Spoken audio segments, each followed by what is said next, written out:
एक शख्स गाड़ी से उतरा और बड़ी तेजी से एयरपोर्ट में घुसा। जहाज उड़ने के लिए तैयार था। उसे किसी कॉन्फ्रेंस में पहुंचना था जो खास उसी के लिए आयोजित की जा रही थी। वो अपनी सीट पर बैठा और जहाज उड़ गया। अभी जहाज कुछ दूर ही उड़ा था कि कैप्टन ने ऐलान किया, तूफानी बारिश और बिजली की वजह से जहाज का रेडियो सिस्टम ठीक से काम नहीं कर रहा, इसलिए हम करीबी एयरपोर्ट पर उतरने के लिए मजबूर हैं। जहाज लैंड होते ही अब वो शख्स बाहर निकला और कैप्टन से शिकायत करने लगा कि उसका एक एक मिनट कीमती है और होने वाली कॉन्फ्रेंस में उसका पहुंचना बहुत जरूरी है।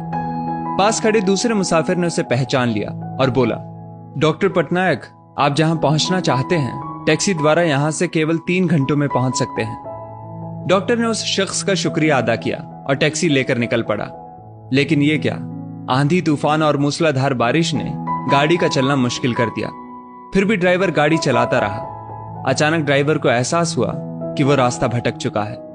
नाउमीदी के उतार चढ़ाव के बीच उस शख्स को एक छोटा सा घर दिखा। इस तूफान में वही गनीमत समझकर गाड़ी से नीचे उतरा और दरवाजा खटखटाया। आवाज आई, जो कोई भी है अंदर आ जाए, दरवाजा खुला है। अंदर एक बुढ़िया आसन बिछाए भगवत गीता पढ़ रही थी। उसने कहा, माँ जी, अगर इजाजत हो तो आपका फोन इस्तेमाल कर लूं।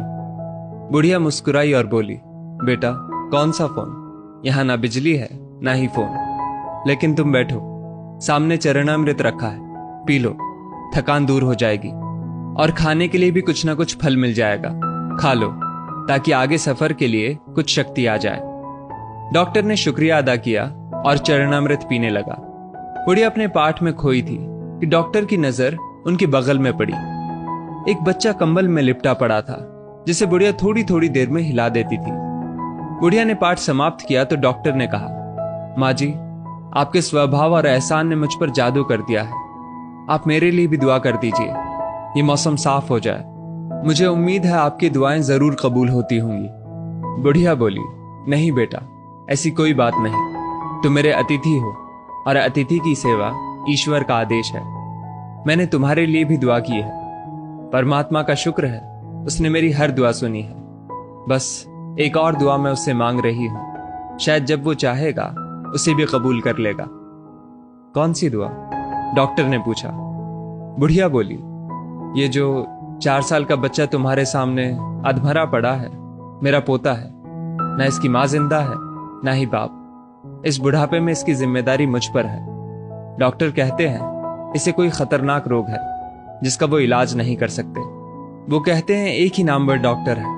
क्या नाम बताया था उसका? हाँ, याद आया, डॉक्टर पटनायक। वो इसका ऑपरेशन कर सकता है। लेकिन मैं बुढ़िया कहाँ उस डॉक्टर तक पहुंच सकती हूँ? बच्चे को लेकर जाऊं भी तो पता नहीं वो देखने के लिए राजी भी हो या नहीं। बस अब बंसी वाले से यही मांग रही थी कि वो मेरी मुश्किल आसान कर दे।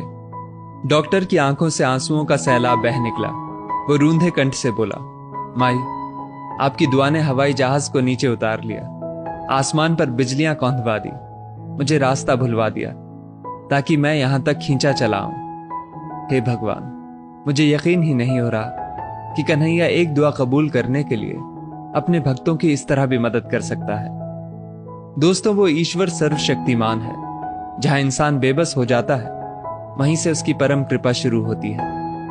यदि इस वीडियो ने आपका दिल छू लिया हो तो इसे लाइक शेयर अवश्य करें और ऐसी ही बेहतरीन वीडियोस के लिए हमारा पेज जरूर फॉलो कर लें। धन्यवाद।